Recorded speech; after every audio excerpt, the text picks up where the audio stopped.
Écoutez, vous avez des chauffeurs de taxi qui ont le statut de locataire gérant. Ça veut dire qu'ils payent tous les mois pour pouvoir pouvoir exercer la profession de taxi, ou bien qui sont salariés du taxi.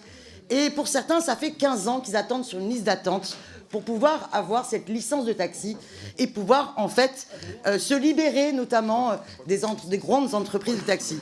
Vous, ce que vous allez proposer, c'est que ces gens-là qui attendent depuis 15 ans, eh bien, les licences vont leur passer sous le nez parce que c'est les grandes entreprises, sociétés de taxi, qui vont donc pouvoir tous capter ces licences.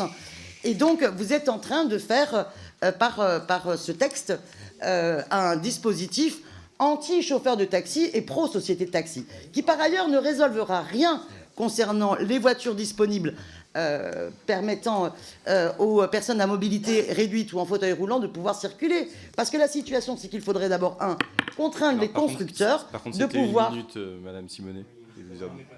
Monsieur le rapporteur.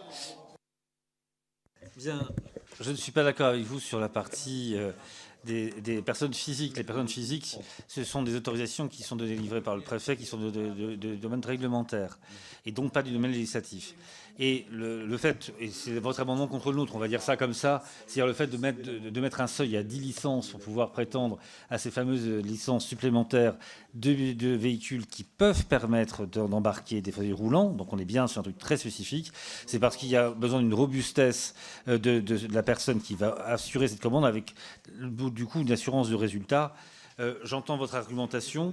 Je pense que là, encore une fois, sur les licences des personnes physiques, ça ne concerne pas cet article-là. Ça pourrait être le cas pour les taxis qui ont une seule licence. La question serait à peu près la même, cela étant. Mais là, il s'agit de garantir le fait que les personnes morales aient une taille suffisante pour pouvoir assumer la production et la gestion de ces véhicules très spécifiques. Bien, écoutez, vous savez qu'au prix de la location, d'accord, les sociétés de plus de 10 taxis qui vont pouvoir bénéficier de ces nouvelles licences, eh bien, elles vont se faire 40 millions d'euros de chiffre d'affaires par an. Voilà, vous leur permettez d'accumuler ces 40 millions d'euros de chiffre d'affaires par an.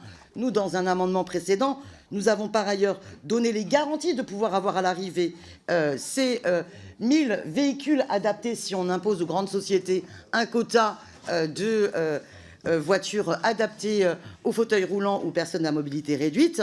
Mais par contre, là, dans cet article, on veut garantir les droits des salariés et des locataires gérants de pouvoir devenir artisans et d'accéder à leur licence de taxi alors qu'ils attendent depuis 15 ans. Vous allez les voir devant l'Assemblée nationale quand le texte va être débattu dans l'hémicycle. Et vous aurez à répondre. Et pour l'ensemble des députés qui n'ont pas encore d'avis sur la question, je vous invite à discuter avec eux. Parce que, monsieur le rapporteur, il eût été pertinent d'auditionner les organisations syndicales de taxi et pas simplement les grosses structures. J'imagine que vous avez peut-être été en contact avec la G7 et consorts. Merci. Donc, le 280 de Madame Simonet qui vote pour, qui vote contre, il est rejeté. On va y arriver.